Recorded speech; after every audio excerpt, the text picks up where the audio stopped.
Мамлекеттик тилдин кабыл алынгандыгынын 33 жылдыгына карата бекитилген иш-чаралар планы толук аткарылып бүттү. Президентке караштуу мамлекеттик тил жана тил саясаты боюнча улуттук комиссия мамлекеттик тил жөнүндө мыйзамга ылайык жарыяланган мамлекеттик тилдин 1 айлыгын жыйынтыктап, план боюнча аткарылган иштер тууралуу учкай маалымат берди. Ага мамлекеттик катчы, президенттин администрациясынын, министрлер кабинетинин өкүлдөрү жана жогорку окуу жайларынын ректорлору катышты. Иш-чарада мамлекеттик тилди жайылтууга өркүндөтүүгө кошкон салымы үчүн бир нече адамга президенттин алкыш каты тапшырылды.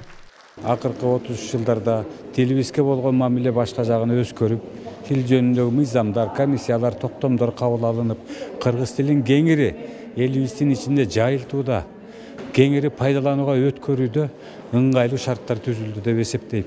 Бүгүнкү иш-чаралар ошол акыркы президент Садыр Нуркожоевдун чыгарган жарлыгына ылайык көптөгөн иш-чаралар бардык мамлекеттик органдарында өткөрүлүп жатат.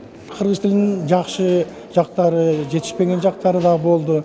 Ошолордун бардыгын утурлай биз акыркы 1 айдын ичинде 30 иш-чараны мерчемдеп алып, бардык министрликтер менен ошолорду чогуу ишке ашырдык.